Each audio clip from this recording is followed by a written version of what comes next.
Hello everyone, welcome back to my channel. आज हम और एमसीक्यू सॉल्व करते हैं हमारे डेटा लिंक लेयर के। ये एमसीक्यू थोड़े से आप समझ सकते हैं कि थोड़े से कॉन्सेप्चुअल बेस्ड हैं, या फिर बस ये है कि आपको थोड़ा सा मैथमेटिकली चीज़ों को इंटरप्रेट करना आना चाहिए तो आप इजीली निकाल सकते हैं। प्लस डेटा लिंक लेयर की प्रॉपर्टीज़ पता होनी चाहिए, तो उससे भी आप ये वाले एमसीक्यू सॉल्व कर पाएंगे। डेटा लिंक लेयर की जो प्रॉपर्टीज़ हैं वो मैं ऑलरेडी आपको बता चुकी हूँ। जब हमने एमसीक्यूज़ की डेटा लिंक लेयर के एमसीक्यूज़ पढ़ना स्टार्ट किए थे तब भी मैंने आपको एक बार डिटेल में ओवरव्यू दे दिया था कि डेटा लिंक लेयर की फंक्शनैलिटीज़ क्या होती हैं, उस पर कौन कौन से प्रोटोकॉल्स वर्क करते हैं। ठीक है, डेटा लिंक लेयर कौन सी लेयर होती है, उस पर नेटवर्किंग डिवाइसेस कौन कौन सी होती हैं। तो प्लीज़ वो लेक्चर जाके देखिए और फिर आप ये एमसीक्यू सॉल्व करने का ट्राई कीजिए। तो स्टार्ट करते हैं। फर्स्ट क्वेश्चन देखते हैं क्या है। Okay, first question is, in a file consisting of 50,000 characters and it takes 40 seconds to send, then what is the data rate? तो हमसे यहाँ पे जनरल क्या पूछा गया है कि डेटा रेट कितनी है। डेटा रेट का मतलब है कि एक सेकंड में आप कितनी बिट्स ट्रांसमिट कर सकते हो। एक सेकंड में how many bits can transmit. ठीक है, तो यहाँ पे अगर आप देखें तो यहाँ पे हमें क्वेश्चन में क्या दे रखा है कि 40 सेकेंड्स जो है उसमें हम 50,000 कैरेक्टर्स को सेंड कर सकते हैं। 50,000 कैरेक्टर्स हैं। ठीक है, अगर आप ऑप्शंस देखें तो ऑप्शंस आपको बिट्स में दे रखा है 1 kbps, 1.25 kbps, 2 kbps, 10 kbps। तो सबसे पहला टास्क तो क्या हो गया, इस कैरेक्टर्स को आपको बिट्स में चेंज करना पड़ेगा।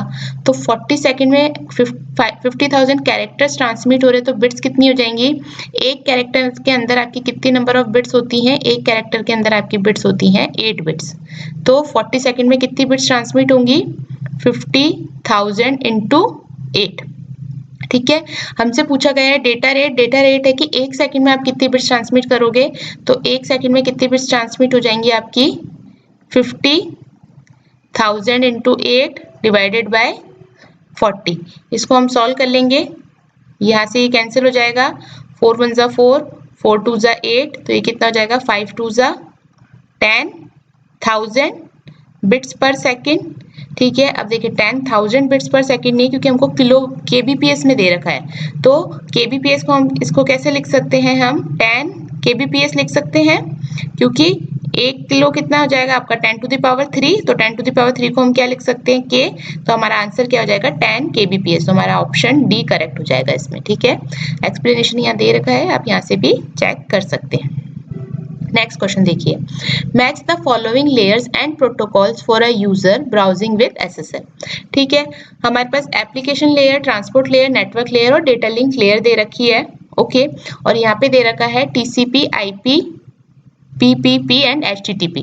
अभी हम सिर्फ क्योंकि हम डेटा लिंक लेयर पढ़ रहे हैं तो मैं आपको वैसे एक तरीका बता देती हूँ कि जरूरी नहीं है कि आपको हर प्रोटोकॉल के बारे में जानकारी हो या फिर हर प्रोटोकॉल के बारे में पता हो कि कौन सी लेयर पे कौन सा प्रोटोकॉल वर्क कर रहा है। बट जनरली आपका जब क्वेश्चंस इस तरीके के बनते हैं तो इसके अंदर केसेस ऐसे होते हैं जिसके अंदर कुछ प्रोटोकॉल जो होते हैं कॉमन होते हैं, मतलब जो कि आपको नोन होते हैं। तो यहाँ पे जब मैंने आपको डेटा लिंक लेयर का ओवरव्यू दिया था तब मैंने बताया था कि डेटा लिंक लेयर पे आपका एक प्रोटोकॉल कौन सा होता है, PPP, point two point protocol. इसका मतलब अगर हम कोड मैच करना चाहें, ठीक है, यहाँ पे हमारे पास ए बी सी और डी दे रखा है। ए बी सी डी में जो डी है डेटा लिंक लेयर, उस पर हमें पता चल गया कि इस पे क्या आएगा, पॉइंट टू पॉइंट प्रोटोकॉल आएगा। अब आप सबसे पहले ऑप्शंस में जाओ, ऑप्शंस में देखो D is equal to D और थर्ड का कोई मैच है क्या। यहाँ पे देखिए, यहाँ पे डी 2 के साथ है, नहीं, ये वाला 1 के साथ, ये 4 के साथ और ये थर्ड के साथ।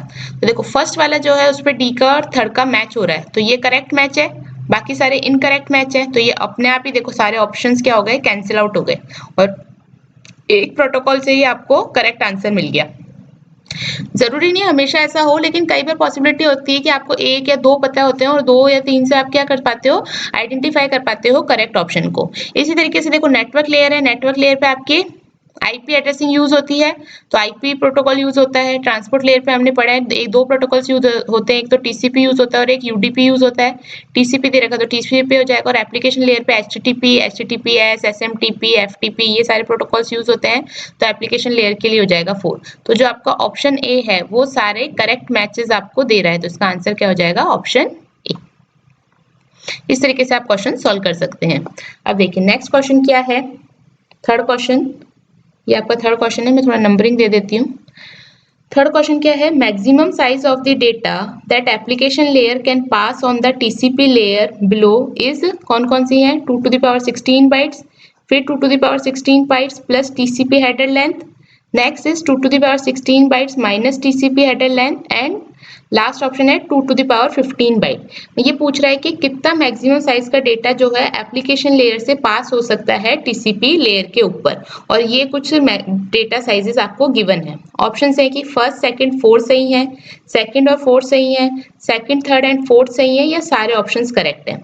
तो यहाँ पे एक चीज ध्यान देना, एक स्टेटमेंट है जो कि बहुत इंपॉर्टेंट है, the maximum size of the data that application layer can pass on the TCP layer below is not limited by any specific size। तो जो data size है it's not limited, is not limited by any specific size। जब application layer से आपका data TCP पे आता है उस केस में कोई भी जो साइज है, स्पेसिफिक साइज, उस पे वो लिमिटेड नहीं होता है। हालांकि जब टीसीपी पे वो डेटा आ जाता है तब उस टीसीपी पे डेटा का क्या होता है, सेगमेंटेशन होता है। ठीक है, सेगमेंटेशन होता है, और जो सेगमेंटेशंस होते हैं उसके अंदर हर सेगमेंट जो है वो दो चीजें कंटेन करके रखता है, एक होता है हेडर और दूसरा हो जाता है पेलोड। जिसमें हेडर की अगर हम बात करें तो हेडर का साइज आपका होता है 20 बाइट्स, और पेलोड का साइज मैक्सिमम कितना हो सकता है आपका 65,550, ठीक है, बाइट लॉन्ग। ठीक है, तो जब एप्लीकेशन लेयर से टीसीपी पे आ रहा है डेटा तब तो कोई साइज का लिमिट नहीं है, ठीक है, नो लिमिट। लेकिन जब टीसीपी पे डेटा आता है तब वो टीसीपी पे डेटा क्या हो जाता है, सेगमेंटेशन होता है वहाँ पे परफॉर्म, और हर सेगमेंट के अंदर एक हेडर होता है और पेलोड होता है, जिसमें हेडर का साइज तो 20 बाइट होता है जो कि फिक्स होता है, जबकि पेलोड जो है वो कितना हो सकता है, मैक्सिमम कितना हो सकता है 65,515 बाइट्स। ठीक है, तो इसके अंदर क्या हो जाएगा, ऑल ऑप्शंस आर करेक्ट, क्योंकि इतना डेटा भी भेज सकते हो, इतना भी भेज सकते हो, सी वाला भी भेज सकते हो और डी वाला भी भेज सकते हैं। तो इसका आंसर क्या हो जाएगा, ऑप्शन डी। नेक्स्ट देखते हैं, a packet whose destination is outside the local TCP/IP network segment is sent to file server, DNS server, DHCP server and default gateway. तो इसका जो आंसर है वो डिफॉल्ट गेटवे है। जब हमने नेटवर्किंग डिवाइसेस पढ़ी थी तब भी मैंने आपको बताया था गेटवे क्या होता है। Gateway is a network node which is used in the telecommunication that connects the two networks with different transmission protocol together. जो दो नेटवर्क्स होते हैं जिनका डिफरेंट ट्रांसमिशन प्रोटोकॉल है, ठीक है, उनको साथ में जोड़ने के लिए फॉर द कम्युनिकेशन आप यूज करते हो डिफॉल्ट गेटवे।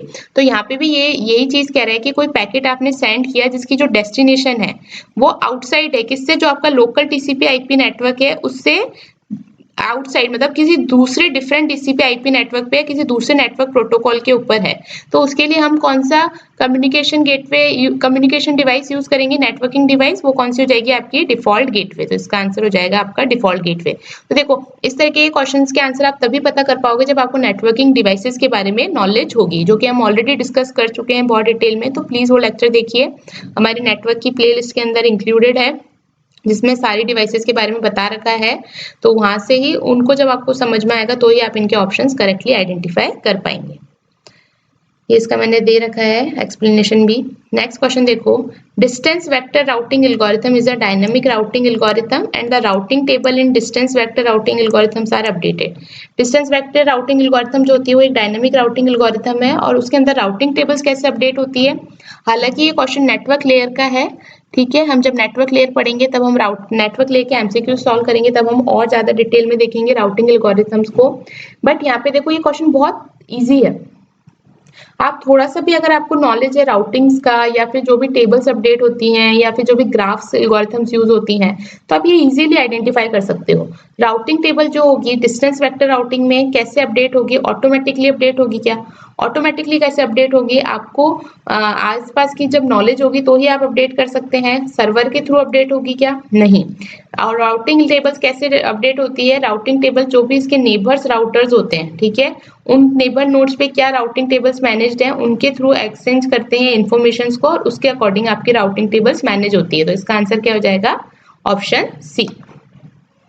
ओके, नेक्स्ट देखिए, let C B a binary linear code with minimum distance is 2t+1। Minimum distance आपको कितनी दे रखी है यहाँ पे? मिनिमम डिस्टेंस हमें दे रखी है 2t+1, ठीक है। Then it can correct up to how many bits of error. तो हमें पता है कि जब हैमिंग कोड हम यूज करते हैं तो हैमिंग कोड जो है वो किस लिए यूज होता है? To detect and correct 1 bit error, ठीक है, to detect and correct 1 bit error. Now अगर हमें t बिट की एरर्स जो हैं, to detect a t bit error, ठीक है, t बिट एरर अगर हमें डिटेक्ट करनी है तो हमारी डिस्टेंस कितनी होनी चाहिए? अगर डिटेक्ट करनी है, ठीक है, दो चीजें होंगी इसमें, या तो डिटेक्ट या फिर करेक्ट, ठीक है। अगर हमें टी बिट एरर्स को डिटेक्ट करना है तो हमारी मिनिमम डिस्टेंस होनी चाहिए t+1, और अगर हमें टी बिट एरर को करेक्ट करना है तो हमारी मिनिमम डिस्टेंस कितनी होनी चाहिए? 2t+1, ठीक है। यहाँ पे आपको क्या दे रखी है? मिनिमम डिस्टेंस दे रखी है 2t+1, ठीक है। तो 2t+1 अगर मिनिमम आपकी डिस्टेंस है तो आप कितनी बिट्स को करेक्ट कर सकते हो? t बिट्स को। तो देखो आप क्वेश्चन थोड़ा सा रिवर्स पूछ लिया गया है। वैसे तो जनरली क्वेश्चन क्या पूछा जाता है कि अगर t बिट्स आपको दे, t बिट की अगर एरर है, ठीक है, तो उसको करेक्ट करने के लिए मिनिमम डिस्टेंस कितनी होगी? तो करेक्ट करने के लिए 2t+1 होगी और डिटेक्ट करने के लिए t+1 होगी मिनिमम डिस्टेंस।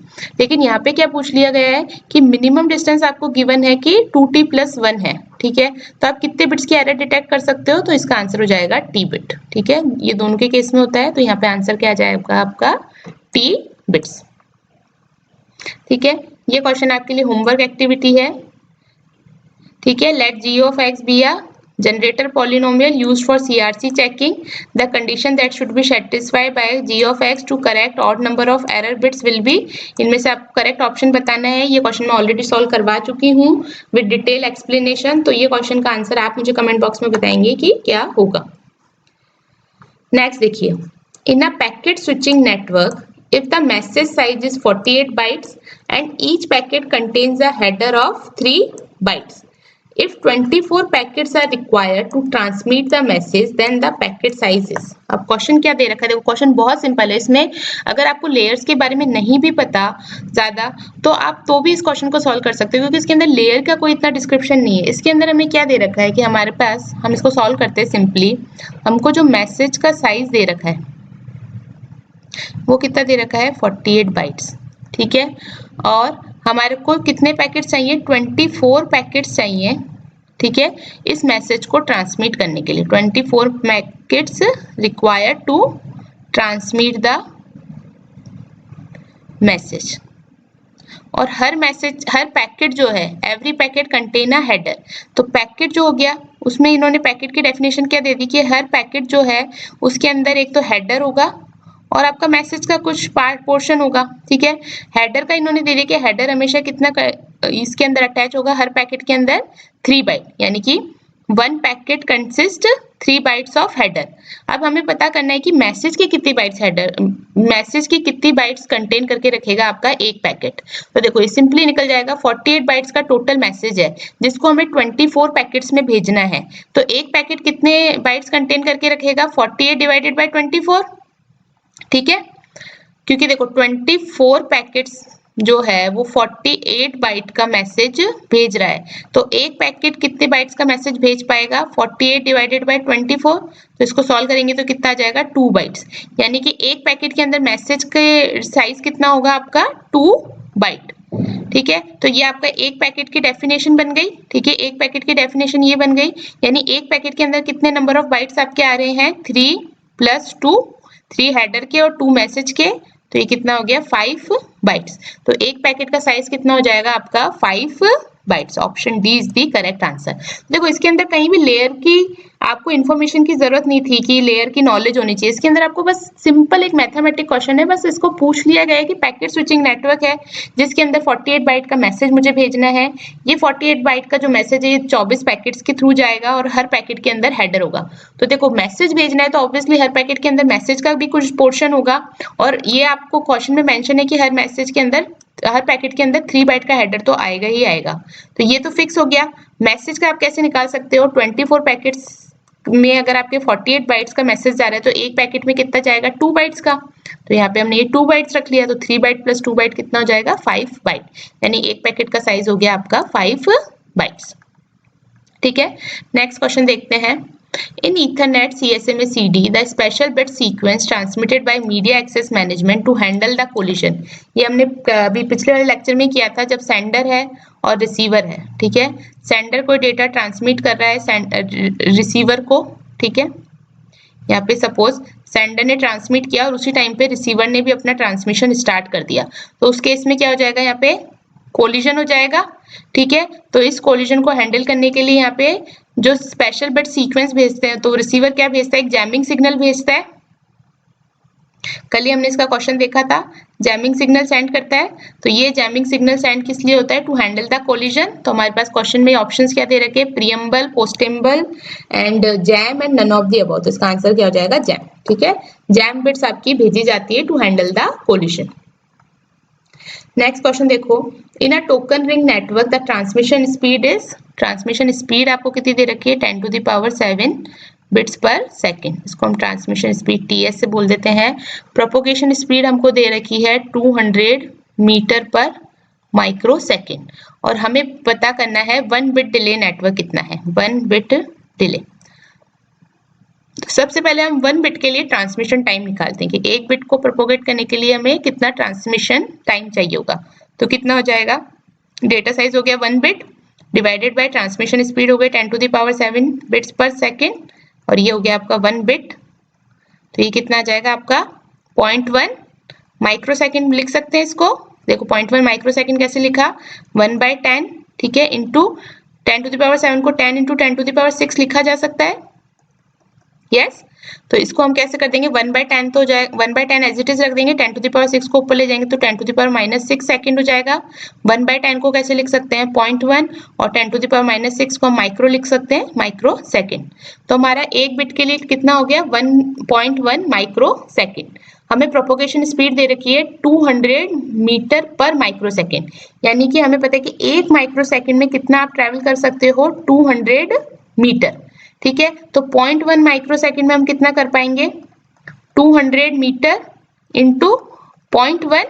ठीक है, माइक्रो सेकेंड और यहाँ पे ये आ जाएगा 1 माइक्रो सेकेंड। माइक्रो सेकेंड से microsecond cancel, 200 into 0.1 metre. तो ये कितना हो जाएगा, पॉइंट यहाँ से हटाएंगे 10 आ जाएगा, 10 से 10 cancel, so 20 metre of cable. तो आंसर क्या आ जाएगा आपका, ऑप्शन सी। कितना इजी था। इसमें भी देखो ज्यादा आपको ध्यान, ये जरूरी नहीं है कि कैसे भाई टोकन रिंग कैसे वर्क करती है, क्या करती है, आपको पता होना चाहिए कि अच्छा ट्रांसमिशन स्पीड दे रखी, ट्रांसमिशन टाइम और प्रोपोगेशन टाइम आपको पता होना चाहिए। तो 1 बिट को ट्रांसमिट करने के लिए कितना ट्रांसमिशन टाइम चाहिए, ये हमने निकाल लिया। अब हमें यहाँ पे प्रोपोगेशन स्पीड दे रखी कि भाई 1 माइक्रो सेकेंड में हम 200 मीटर कवर कर सकते हैं, लेकिन हमारा 1 बिट का डिले तो कितना है, 0.1 माइक्रो सेकेंड है। तो हमें 0.1 माइक्रो सेकेंड में कितना डिस्टेंस कवर कर पाएंगे, वो क्या हो जाएगा आपका 20 metre of cable. So correct option is C. ये आप ऐसे सॉल्व कर सकते हैं। ठीक है, यहाँ पे मैंने इसका एक्सप्लेनेशन भी दे रखा है, इसको भी आप देख सकते हैं। तो ये थे आज के लेक्चर्स के हमारे एमसीक्यूज। आई होप लेक्चर आपको अच्छा लगा होगा, एमसीक्यू सेशंस आपको अच्छे लग रहे होंगे। इसमें हम काफी सारे एमसीक्यू सॉल्व कर रहे हैं, अलग अलग वैरायटीज के सॉल्व कर रहे हैं, ताकि एग्जाम में अगर कोई भी क्वेश्चन आए तो हम इजीली सॉल्व कर पाए। तो प्लीज वीडियोस अच्छे लग रहे हैं तो लाइक कीजिए, सब्सक्राइब कीजिए, शेयर कीजिए चैनल को। Thank you.